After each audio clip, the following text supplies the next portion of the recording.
బేసిక్గా తెలంగాణలో ఆంధ్రప్రదేశ్లో రెండు ప్రాంతాల్లో కక్ష సాధింపు రాజకీయాలు ఎక్కువైపోతాయి.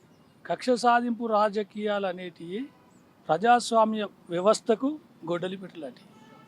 మనం డెమోక్రసీలో ఉన్నాం. డెమోక్రసీ అనేది ప్రజల యొక్క క్షేమం కోసం, ప్రజా అవసరాల కోసం, ప్రజల కోసం పాలించబడిందే డెమోక్రసీ.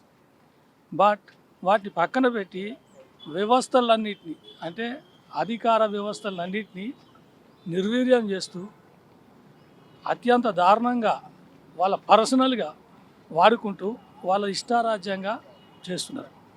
తెలంగాణలో కానీ ఆంధ్రప్రదేశ్లో కానీ రెండు చోట్ల అసలు ప్రజాస్వామ్యం మీద క్వశ్చన్ చేయాల్సిన పరిస్థితులు ఏర్పడుతున్నాయి. ఈరోజు మేధావులు అందరూ కూడా ప్రజాస్వామ్యాన్ని సక్రమమైన పద్ధతిలో పరిపాలించే పద్ధతిలో స్పందించాల్సిన సమయం ఆసనమైంది.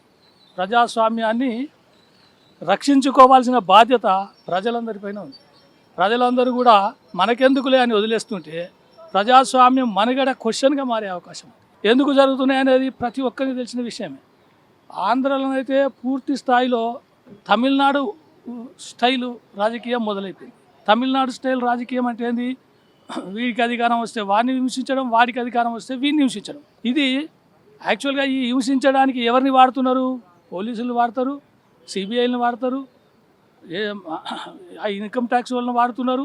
ఇవన్నీ ప్రజాస్వామ్యం కోసం, ప్రజల అవసరాల కోసం ఉపయోగపడవలసిన సంస్థలు. వాస్తవంగా ఈ అధికారులు కూడా ఇష్టారాజ్యంగా బిహేవ్ చేస్తున్నారు.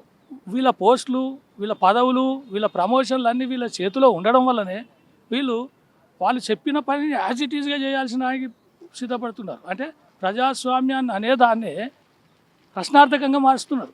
కాబట్టి ఈరోజు ఈ రాష్ట్రాల్లో, రెండు రాష్ట్రాల్లో జరగాల్సింది ఏంటంటే మేధావులు, సంఘ సంస్కర్తలు, ప్రజాస్వామ్యాన్ని రక్షించుకోవాల్సిన వాళ్ళు ముందుకు వచ్చి ప్రజాస్వామ్యాన్ని రక్షణ కోసం పోరాటం చేయాల్సిన అవసరం ఎంతైనా ఉంది. లేకపోతే రాచరికపు వ్యవస్థకు ఈ ప్రస్తుత పరిపాలన వ్యవస్థకు తేడానే లేదు. రాచరిక వ్యవస్థలను కనీసం ధర్మం పాటించేవాళ్ళు. ఏది? వాడు శత్రు రాజు మీదనే దాడి చేసేటోడు, ప్రజల మీద దాడి చేసేటోడు కాదు. కానీ ఇప్పుడు అట్లా లేదు. వాని నచ్చని మీద దాడి చేస్తున్నారు. వాని యొక్క వ్యవస్థని మొత్తం వీళ్ళ చేతిలోకి తీసుకొని ఇష్టారాజ్యంగా బిహేవ్ చేస్తున్నారు. That's all. Thank you sir.